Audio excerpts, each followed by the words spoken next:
My parents hadn't called in 8 months, treating my life's work like a joke while worshiping my brother. But when the news broke at Christmas dinner that I'd just sold my company for $170 million, their silence broke, and I destroyed their world with one sentence. This is where the story truly begins, and you won't want to miss what happens. Make sure you're subscribed to see it through to the end. We're always curious. Where in the world are you all watching from today? Let us know in the comments. I was sitting in the dark of my efficiency apartment, the only light coming from the street lamp outside, blinking rhythmically against the peeling paint of my ceiling. I was physically shaking, a tremor running through my hands that had nothing to do with the cold draft leaking through the window frame and everything to do with the adrenaline crash. 72 hours. That was how long I had been awake, fueled only by stale coffee and the sheer, terrifying magnitude of what was happening on the screens of the laptops stacked on my small, wobbly dining table. I was sick. Not just tired, but deeply, viscerally ill. My stomach was in knots, my head pounded with a migraine that felt like a railroad spike being driven behind my left eye, and I hadn't eaten a proper meal in days. I was wearing sweatpants that had seen better years, let alone better days, and a hoodie that smelled faintly of the chemical reagents from my lab. I looked like a wreck. I felt like a wreck. And then my phone buzzed. It wasn't the lawyers. It wasn't the acquisition team from the Swiss conglomerate. It wasn't even my co-founder, who was likely currently passed out in a similar state of exhaustion across town. It was a text message from Mom. The name Marilyn popped up on my screen. I had changed her contact name years ago when Mom started to feel too intimate for a woman who treated me like a regrettable administrative error. I stared at the phone. My heart, already fragile from the stress of the impending deal, hammered a painful rhythm against my ribs. We hadn't spoken in 8 months. Not since my birthday, which they had forgotten, and I had foolishly called them to remind them, only to be told they were busy celebrating Joseph's promotion to senior associate. I swiped the screen to unlock it, my thumb hovering over the green bubble. Marilyn, Arthur, and I discussed it. You can come for Christmas Eve dinner tomorrow, but do not wear those rags you usually wear. Joseph is bringing a frantic new client, a very important man. We need to look successful. If you are going to talk about your little science projects or ask for money, just stay home. 6:00 p.m. sharp. Don't be late. I read it once. Then I read it again. The cruelty wasn't surprising, it was the baseline of our relationship, but the timing was almost poetic in its brutality. Here I was, sitting on the precipice of something that would change not just my life, but the entire field of immunology, and my mother was worried I would embarrass them with my rags. I looked around my apartment. It was filled with boxes of files, prototypes, and whiteboard diagrams. To them, it looked like poverty. To me, it looked like the incubation chamber of a miracle. I wasn't going to ask for money. I had never asked them for money, not once in the 10 years since I left home at 18. I had worked 3 jobs through college. I had funded my first lab with grants and a terrifying loan I took out against my own future earnings. If you're going to talk about your little science projects. The phrase stung, tears pricking my eyes despite my exhaustion. They didn't know. They had never cared to know. To them, I was just Sophie, the weird one, the one who played with test tubes while Joseph, the golden child, wore suits and argued cases in high-rise buildings. I typed out a response, my fingers trembling. I'll be there. I didn't defend myself. I didn't tell her that I was currently waiting for a wire transfer confirmation that had more zeros than Joseph would see in 10 lifetimes. I just agreed to the abuse one last time. The phone buzzed again immediately. Marilyn, and try to look like you belong in this family for once. Joseph has worked too hard for you to ruin this connection for him. I dropped the phone onto the couch cushion as if it were burning hot. The silence of the apartment rushed back in, heavy and suffocating. The sheer weight of their disdain pressed down on me, heavier than the fatigue, heavier than the migraine. I wrapped my arms around myself, rocking slightly. They invited me only to use me as a prop, a background extra in the movie of Joseph's success. They wanted me there to make the table look full, provided I remained silent and invisible. I looked back at the laptop screen. The progress bar on the secure server upload was at 99%. The betrayal wasn't that they didn't love me. I had accepted that years ago. The betrayal was that even now, even after 8 months of silence, their only instinct was to edit me out of the picture unless I fit their narrow, superficial frame.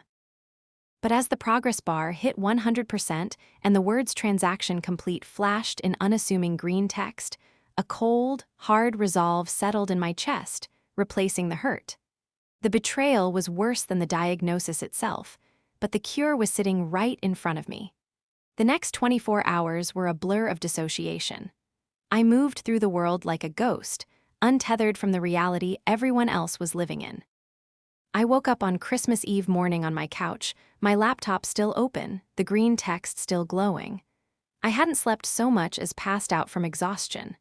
My body ached, a deep, cellular ache that came from years of pushing myself beyond the limit, driven by a desperate, pathetic need to prove I was worth something. I showered, the hot water doing little to melt the ice in my veins. As I scrubbed my skin, I thought about the hierarchy of my family. It was a simple pyramid. Arthur and Marilyn at the top, the benevolent monarchs. Joseph directly beneath them, the crown prince. And then, buried somewhere in the foundation, holding up the weight of their expectations but never allowed to see the view, was me. I dressed carefully. Marilyn had said not to wear rags, so I went to the back of my small closet and pulled out the one nice dress I owned. It was a simple black sheath dress I had bought for a pitch meeting 3 years ago. It was slightly out of style and perhaps a bit loose now. I had lost 15 pounds in the last 6 months of stress, but it was clean, professional, and nondescript. Perfect for the ghost I intended to be. I drove my battered Honda Civic to their house. The car was 12 years old, the bumper held on by duct tape and hope. The heater rattled, blowing lukewarm air that smelled of dust. Every time I stopped at a red light, the engine shuddered, threatening to die. Usually, this car was a source of shame when I pulled into my parents' driveway. It was the physical manifestation of my failure in their eyes. But today, gripping the worn steering wheel, I felt a strange sense of affection for it. This car had carried me to the lab at 3:00 a.m. when the incubators failed. It had been my bedroom for 3 weeks when I couldn't make rent because I needed to buy enzymes. It was honest, unlike the house I was driving toward. I pulled into the affluent suburb where Arthur and Marilyn lived. The houses here were sprawling, manicured monuments to upper-middle-class security.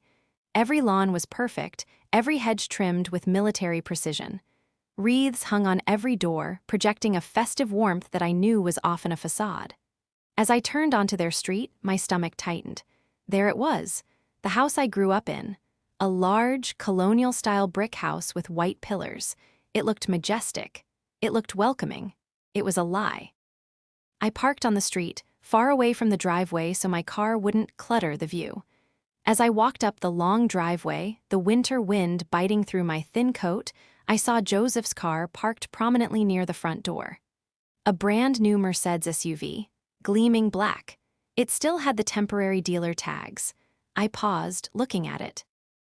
I knew for a fact, through the grapevine of family friends, that Joseph was struggling. He had leveraged himself to the hilt to make partner, bought a house he couldn't afford, and was currently navigating a messy separation he hadn't told our parents about yet. But here was the Mercedes, the prop. I took a deep breath, the cold air filling my lungs. I touched the pocket of my coat. Inside was my phone.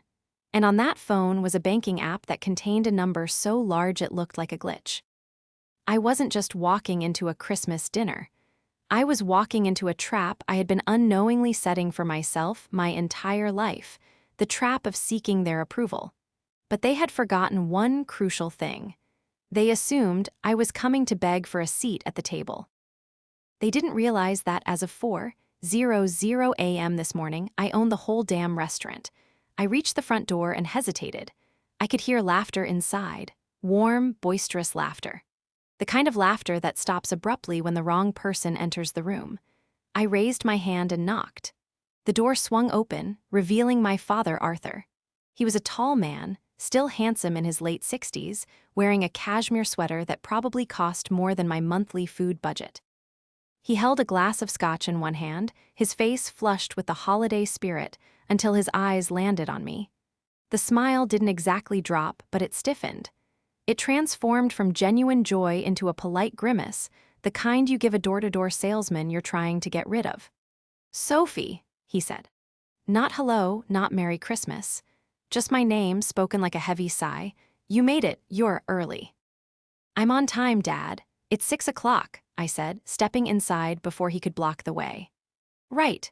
Well, come in, don't let the heat out," he muttered, closing the door behind me. The house smelled of roasting rosemary, expensive perfume, and pine. It was intoxicatingly familiar and repulsive all at once. In the living room, a fire was crackling in the hearth. The tree was a masterpiece of interior design, covered in gold and silver ornaments. And there, holding court in the center of the room, was Joseph. My brother, the golden child. He was 37, 3 years older than me, but he had aged in a specific way that screamed high stress and expensive skincare.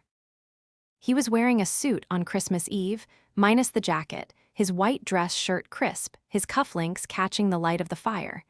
He was laughing at something Marilyn was saying. My mother was sitting on the sofa, looking regal in a red velvet dress, clutching a glass of white wine. She looked at Joseph with a gaze so full of adoration it made my chest ache. It was a look I had never, not once in 34 years, received. "So I told the senior partner," Joseph boomed, his voice projecting as if he were addressing a jury, "if you want the merger to go through, you need to let me handle the Grim Reaper clauses." And he just folded. Handed me the file right there. Marilyn clapped her hands together. "Oh, Joseph, you are absolutely ruthless, I love it.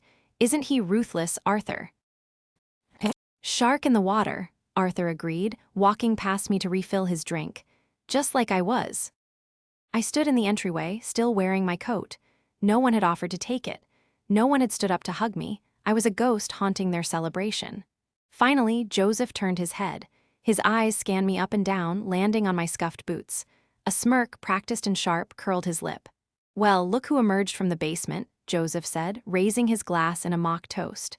"Sophie, we were taking bets on whether your car would make the trip. I see the little Honda is still existing." "Hello, Joseph," I said quietly, unbuttoning my coat. "Merry Christmas, Mom." Marilyn looked at me, her eyes narrowing slightly as she inspected my dress. "Well, at least you brushed your hair." "That's an improvement from Easter. You look tired, Sophie. Are you eating? You look gaunt." "I've been working hard," I said, hanging my coat on the rack myself. "Working?" Joseph scoffed, shaking his head with a chuckle. "Right, the startup. How is the Petri dish business? Still trying to cure the common cold with algae or whatever it is?" "It's targeted immunotherapy for aggressive lymphomas," I corrected automatically, though I knew it was a waste of breath. Right, lymphomas," Joseph waved his hand dismissively. "Sounds expensive and unprofitable. You know, I have a friend in corporate compliance at my firm. They're looking for admins. Steady paycheck, Sophie, benefits. You could stop playing scientist and actually start a 401k. I could put in a good word. Maybe." He paused for effect, waiting for me to be grateful. "I'm okay, Joseph, thanks," I said, keeping my voice steady. "Suit yourself," he shrugged, turning back to our parents. "Some people just don't have the drive for the real world. Anyway, Mom, about the Aspen trip, I was thinking we upgrade to the chalet this year. The bonus is going to be massive." I watched him. I watched the way he smoothed his silk tie, the way he checked his heavy gold watch, a Rolex Submariner that I knew cost $15,000. I knew about Joseph's success. I knew because, in the desperate scramble to secure my own funding years ago, I had learned how to do due diligence on anyone. And out of curiosity, I had looked up my brother a few months ago. He wasn't a partner. He was a senior associate who had been passed over for partnership twice. The bonus he was bragging about was likely a retention bonus to keep him from quitting if it existed at all. His house had a second lien on it. He was drowning. He was a fraud wrapped in Italian wool, but Arthur and Marilyn ate it up. They leaned in, eyes shining, reflecting the gold of his watch and the lies of his life. "Aspen sounds wonderful, darling," Marilyn cooed. "You spoil us." I try, Joseph grinned, but I saw the tightness in his jaw, the sweat on his brow that wasn't from the fire. He was terrified. He was playing a role, desperate to keep the applause coming. Then, he turned his gaze back to me, needing to punch down to elevate himself further. "So, Sophie," Joseph said, his voice dripping with condescension. "Did you bring anything, or are we funding your dinner again this year?" Arthur chuckled from the bar. Now, Joseph, she brought herself, that's something." I looked at the three of them, the scoffing father, the doting mother, the bullying brother. "I brought something," I said softly. "Oh," Joseph raised an eyebrow. "A fruitcake, a coupon book." "No," I said, my hand instinctively going to the small, folded piece of paper in my pocket, the printout of the wire confirmation. "I brought some news." "Oh God," Marilyn sighed, rolling her eyes. "You're not asking for a loan, are you? Because we told you, Sophie." "No loan," I cut her off. My voice was stronger than I expected.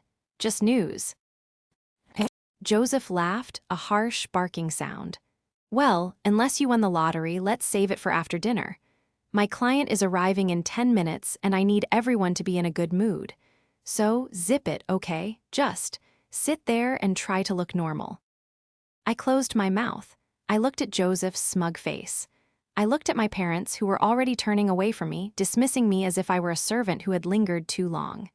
Zip it. Okay, I would zip it. I would sit. I would wait.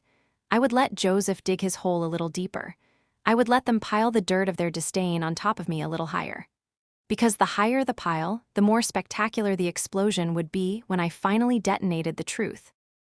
The doorbell rang at exactly 6:30, shattering the tense quiet I had been maintaining on the edge of the living room sofa.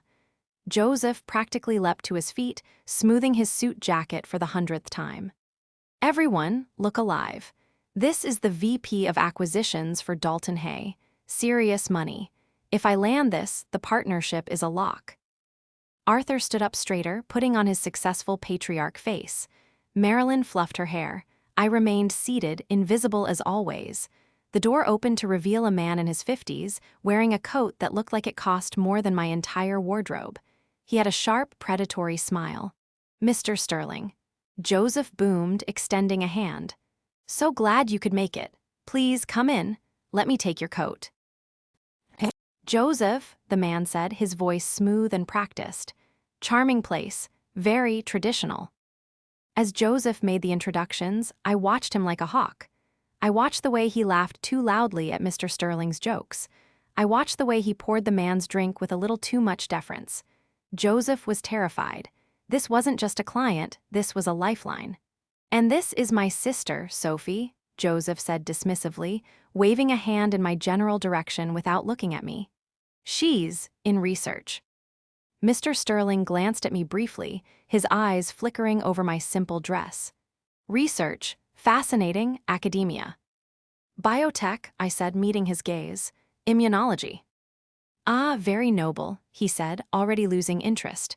"Must be quiet work." "It can be," I replied, a small smile playing on my lips, "until it isn't." We moved to the dining table. The spread was lavish: roast duck, truffled potatoes, expensive wines. Joseph sat at the head of the table, flanked by our parents. Mr. Sterling sat opposite me.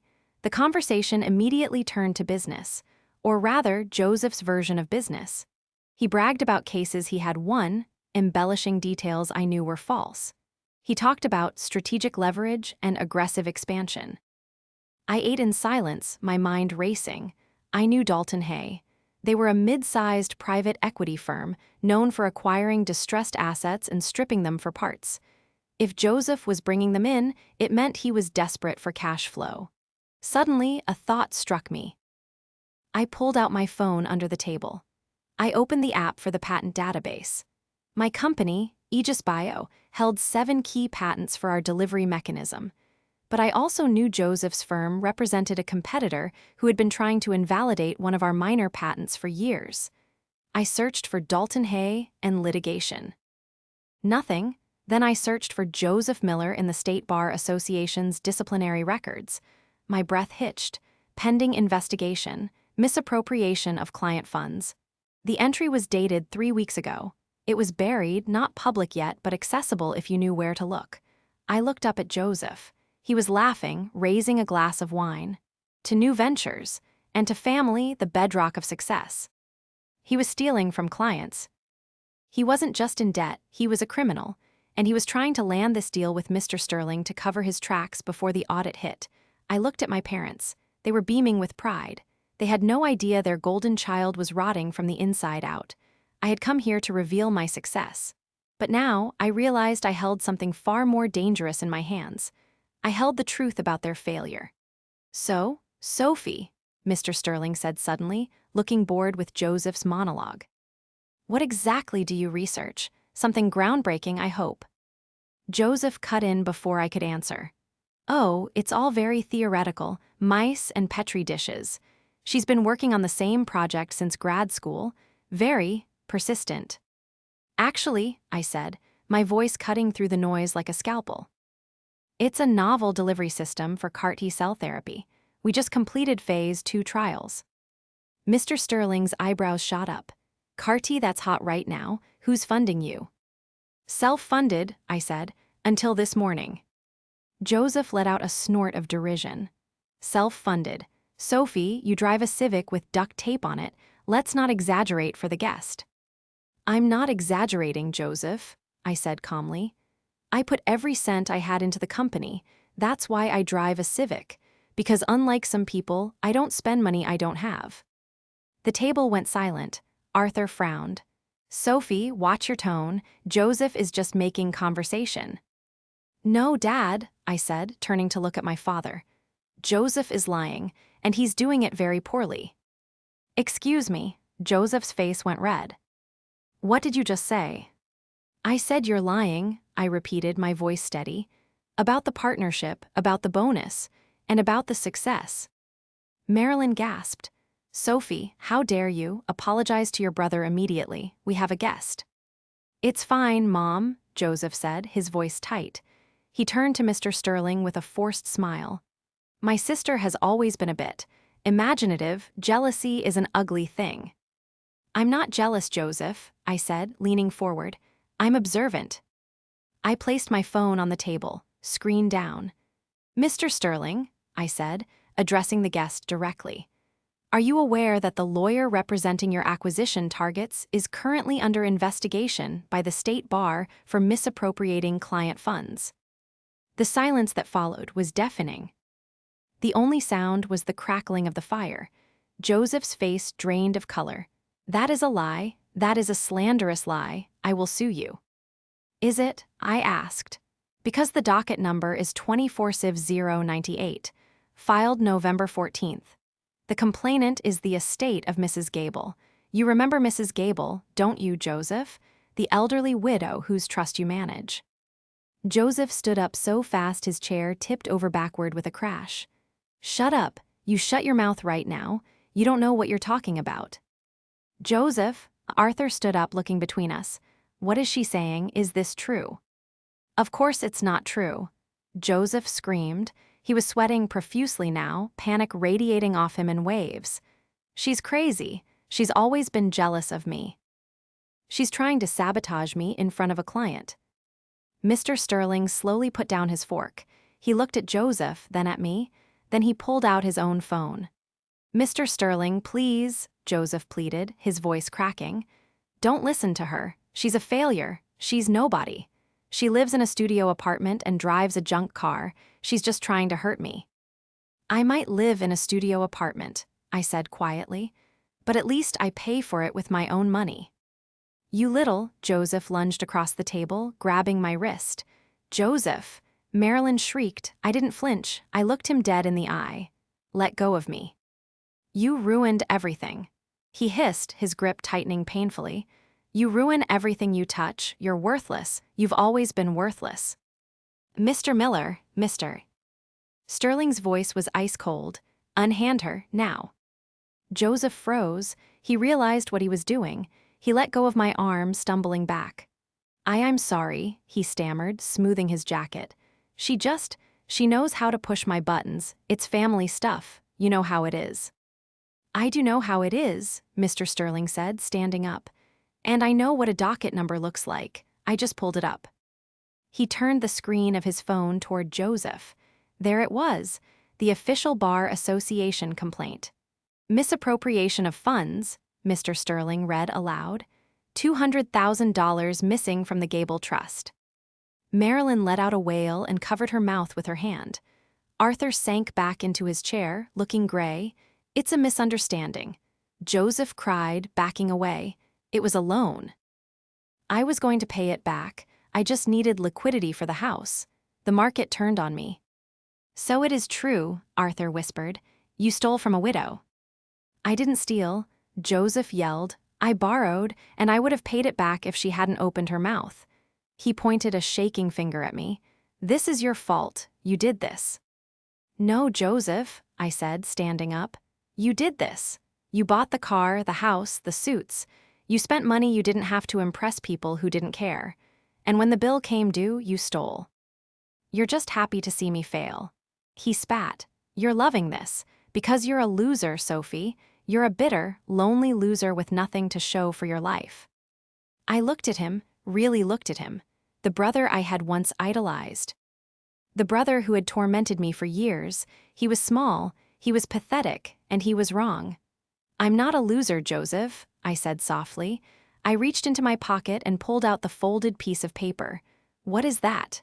Marilyn asked, her voice trembling. Another lawsuit. No, I said, it's a receipt. I unfolded the wire transfer confirmation and placed it on the table in front of Arthur. Read it, Dad. Arthur picked up the paper with shaking hands. He squinted at the text. Wire transfer confirmation, he read slowly. Recipient, Sophie Miller. Amount. He stopped, he blinked. He moved the paper closer to the candlelight. Amount, $170 million, he whispered. The room went silent again. This time, it was a different kind of silence. It was the silence of a vacuum, of the air being sucked out of the room. What? Joseph laughed, a high, hysterical sound. That's fake. You printed that out, it's a joke. It's not a joke, I said. My company, Aegis Bio, was acquired this morning by Roche. The deal closed at 4:00 a.m. That is the initial payout for my 80% stake. Mr. Sterling looked at me with new eyes, sharp, calculating eyes. Roche, you sold to Roche. Yes, I said, their oncology division. 170 million, Marilyn breathed. She looked at me as if she had never seen me before. Her eyes were wide, hungry, terrifying. Sophie. She gasped, standing up and rushing around the table to hug me.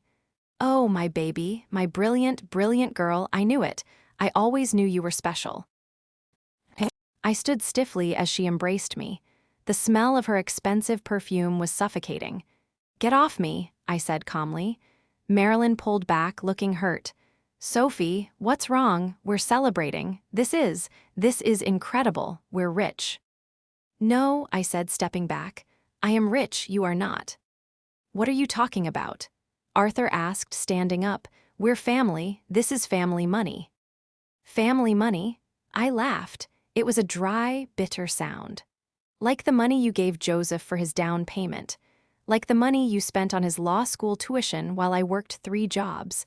Like the money you used to buy him that car outside. We did what we had to do. Marilyn cried. Joseph needed help. You were always so independent. I was independent because you abandoned me. I shouted. The control I had been holding onto finally snapped. I lived on ramen noodles for 5 years while you took Joseph to Europe.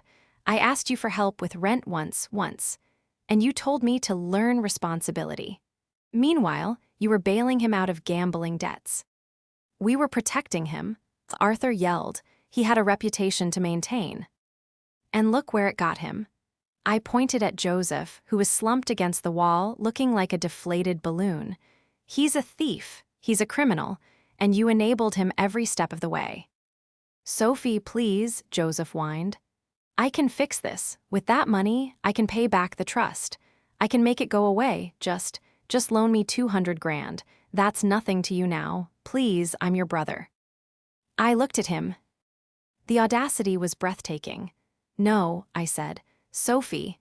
Marilyn grabbed my arm. "He's your brother. He could go to jail. You have to help him." "Why?" I asked.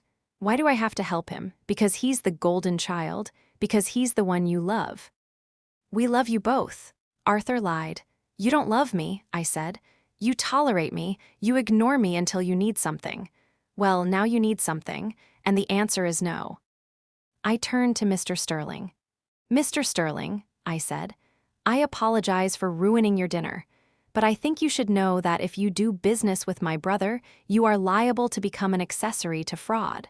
I would suggest you leave." Mr. Sterling nodded slowly. He picked up his coat. "I think you're right, Ms. Miller," he said. He looked at Joseph with disgust. "Don't call my office again." He walked out the door without looking back. Joseph let out a sob. "He's gone. The deal is gone. I'm ruined." "You were ruined a long time ago, Joseph," I said. "This is just the paperwork catching up." "You bitch," Marilyn screamed. "You destroyed him. You did this on purpose. You came here to humiliate us." "I came here to tell you the truth," I said. "I came here to share the biggest moment of my life with my family. But I realized something tonight. I don't have a family. I have a group of people who share my DNA and my last name, but who wouldn't piss on me if I were on fire." I walked over to the table and picked up the wire transfer confirmation. I tore it in half. Then I tore it in half again. "What are you doing?" Arthur asked, his eyes wide with horror. "It's just paper, Dad," I said, letting the pieces flutter to the floor. "The money is in the bank, my bank, not yours, not Joseph's." "Sophie, wait," Arthur said, his tone shifting to desperation. "Let's talk about this. We can work something out. You're upset. We understand. But think about what this means for us, for the family legacy." "The legacy is over," I said. "I'm starting a new one." I walked toward the door. "Where are you going?" Marilyn cried. "You can't leave, it's Christmas." "I'm going to a hotel," I said. "A very expensive one, and then I'm going to sleep for a week. And when I wake up, I'm going to hire the best lawyers money can buy, not to defend Joseph, but to ensure that none of you ever see a dime of my money." "You can't do this," Joseph yelled from the floor. "I'll sue you. I'll claim you promised to help me. I have rights." I stopped at the door and looked back at them. The three of them, frozen in a tableau of greed and ruin. "You have nothing, Joseph," I said. "And the sad part is, if you had just been nice to me, if any of you had just been kind for one single day, I would have given you the world. I would have paid off your debts. I would have bought you a house. I would have taken care of you forever." Tears streamed down Marilyn's face. "Sophie, please." "But you couldn't do it," I said, my voice breaking slightly. "You couldn't even pretend. So now you get exactly what you invested in me. Nothing." I opened the door. The cold wind rushed in, cleansing the stale air of the house. "Merry Christmas," I said, and I walked out, leaving the door wide open behind me. I drove straight to the Ritz-Carlton, not because I needed luxury, but because I needed fortress walls and room service that didn't ask questions. The silence in my suite was profound. It was a different kind of silence than the one in my efficiency apartment. That silence had been filled with anxiety and lack. This silence was filled with possibility. For 3 days, I didn't answer my phone. I saw the calls piling up, 17 from Marilyn, 12 from Arthur, and a frantic stream of texts from Joseph that ranged from begging forgiveness to threatening legal action. I deleted them all without reading past the preview. On the 4th day, I called a lawyer. Not just any lawyer, but the fiercest estate attorney in the city, a woman named Eleanor Vance who was rumored to eat trust funds for breakfast. We met in a conference room that overlooked the entire city. I explained the situation calmly. The sale, the family, the debts. "So," Eleanor said, peering at me over her glasses, "you want to ensure your assets are protected from any familial claim." "Completely," I said. "Irrevocable trusts, offshore accounts, whatever it takes, and I want to set up a charitable foundation." "Excellent," she said, tapping her pen. "Beneficiaries." "Medical research grants," I said, "specifically for underfunded female scientists, and one more thing, my niece." Joseph had a daughter, a sweet 6-year-old named Chloe from his first marriage. She was innocent in all of this. I want a trust for Chloe, I said. Education, living expenses, everything. But the trustee must be a neutral third party. Neither Joseph nor his ex-wife can touch a cent.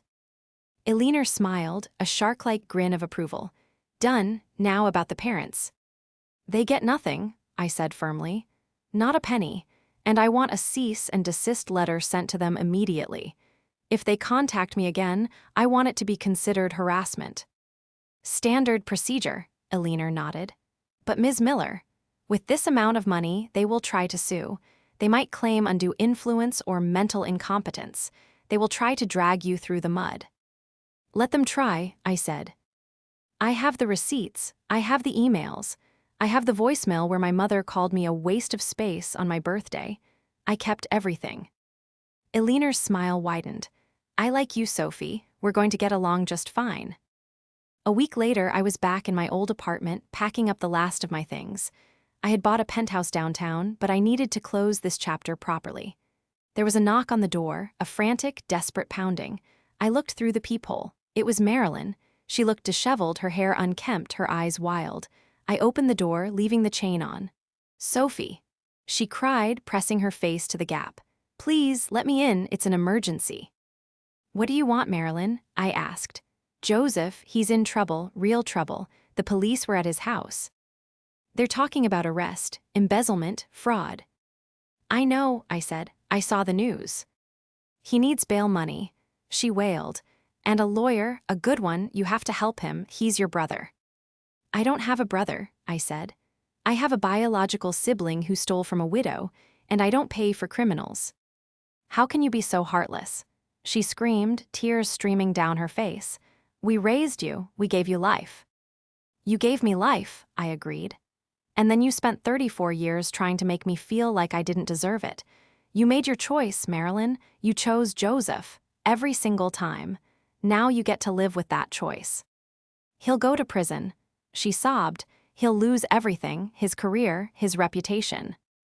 He already lost his reputation, I said. And prison might actually do him some good. Maybe he'll learn a trade. You monster, she hissed, her face contorting with rage. I wish you had never been born. I wish it was you in that cell. I know, I said softly. That's why you're standing in the hallway and I'm standing here. I closed the door. I heard her screaming and pounding on the wood for another 10 minutes before the building manager escorted her out.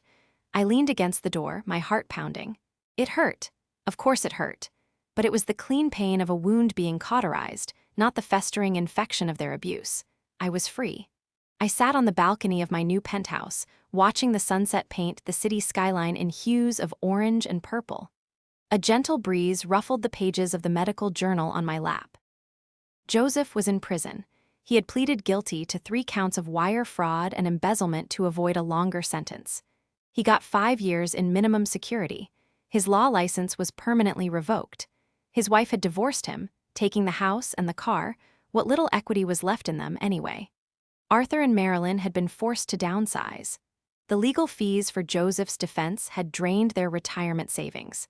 They were living in a 2-bedroom condo in a less fashionable part of town. I heard through the grapevine that Arthur had gone back to work as a consultant to make ends meet.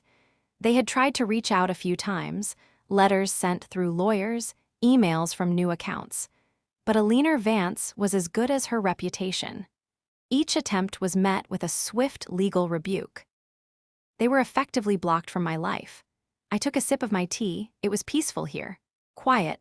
My phone buzzed on the table. It was a notification from the foundation. Subject, scholarship recipients fall cycle. I opened the email.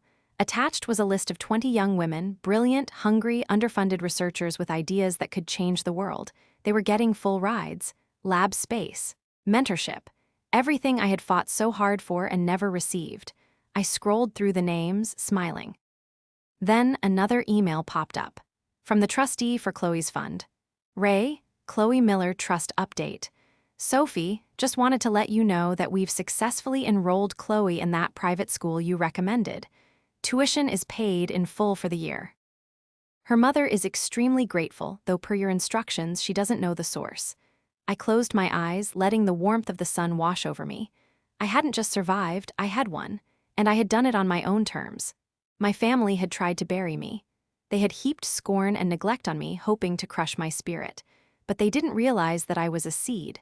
And now I was a forest. I stood up and walked to the railing, looking out at the city lights beginning to twinkle below. Somewhere out there, in a small condo, my parents were probably sitting in silence, wondering where it all went wrong.